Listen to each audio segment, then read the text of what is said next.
Time is going so fast. So fast. 2024 is a fake year. I've been saying like in this era of my life with all the things that are going on, you get engaged and you get married and all these things, like you're always looking forward to like dates. Like there's so many dates that I'm looking forward to get to. And it's like, oh, I hope everyone like survives to that date. And like it's like weird. Like your mental clock is always thinking about dates and like, oh, how's that event gonna go? Or how's that life event going to happen or whatever. Like, can we get to that point? I'm constantly just like have anxiety about like getting to that date. And then you get there and there's another one to get to. So you're constantly just like rushing to dates. That's the hardest part of being able to like take your foot off the gas and being like, let's all take this in. We talk about that at golf courses. It feels like you want to just get through the golf course. You want to make a par. You want to make a birdie. You make a bogey. It's like, let me get to the next hole. It's like, dude, if you keep doing that, the course came and went. You go on an all-time trip to Big Cedar Lodge with all your buddies. You're not playing well. You have your head down the whole time. You're not thinking about anything. You're not taking in the views. That round is gone, dude. You ain't doing that again. That's your one-time trip. It's over.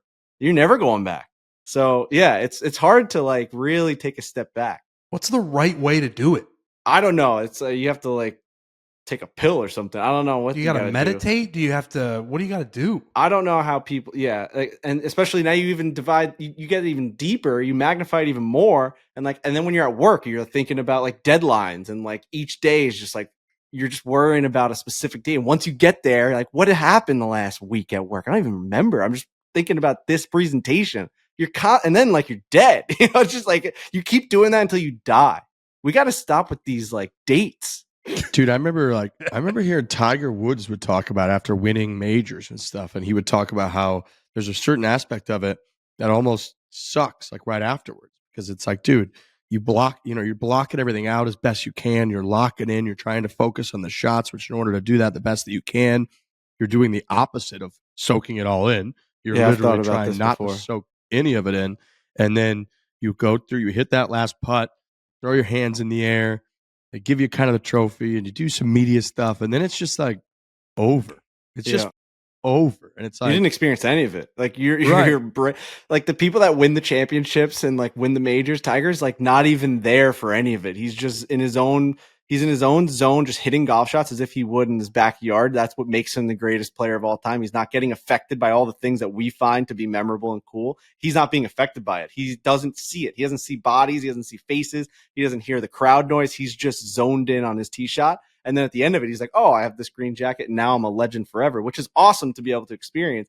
But he doesn't remember the way we do. Like that whole event was a breeze, fast, real fast, blink of an eye. Right. That's like sad to think about. And then on that level, that is so cool. How the fuck are we supposed to on our, it's like, oh yeah, like you're saying, presentation to presentation. Then you rush, you get on this flight or you drive 3 hours to this wedding weekend, and then you got to make sure you got your suit ready, and then you do the wedding and you get through it. You're thinking about getting home tomorrow to the dog, and then you're getting in the morning. It's like, rah, rah, rah. You're always thinking about the next thing. I hate that when people do that. Like I'll have buddies over and one of the wives will be like, oh, like we're not going to stay. We got this in the morning. It's like, well, then what are we doing?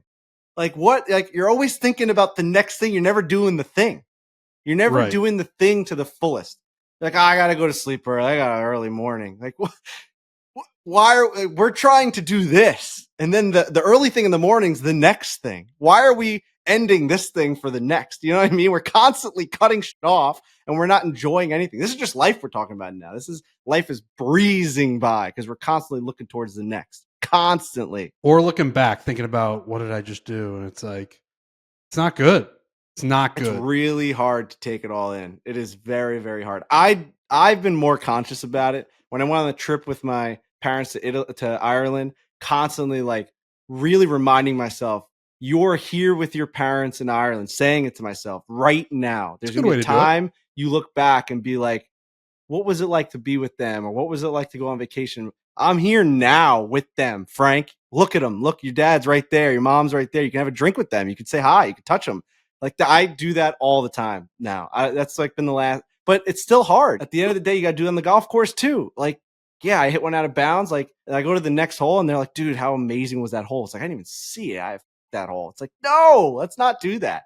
I've been to Pebble Beach lucky enough like 5 times. I've never hit the green. It's my favorite hole of all time. I still soak it in. I take pictures. I take videos. I dribble the ball off the tee. It's embarrassing. I can never succeed on it, but it's like it's my favorite hole ever. I'm like constantly in awe of it. I got to. But isn't there something to be like, I'm taking pictures and videos? It's like, just use your eyes. And I do the same thing that you do. I'm with you. But like, you're at the most beautiful golf course on planet Earth, and you're looking at it through your phone. Like, look at that. Yeah, but for a couple seconds, like you take it, and then you like put your hands on your hips. I mean, we've done that. We put our arms around each other. Like, can you believe we're here? I was going to say, I think we've all gotten better. I think everyone on this show has gotten much better at that over the years. I remember, like at the Dad Bod Classic for my round of golf that I got to play at Pebble this year. It was like me, my brother Trent was in the same group, and there were multiple times where we did that, or we like looked around, we chatted with each other, and we said, like, dude, how awesome is this? It's sunny out. It's Pebble Beach. This is the coolest thing ever. It was Jim and Pam of taking like mental snapshots instead of actually pulling your phone out.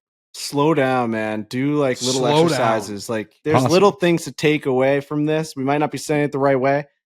I'm going around in circles.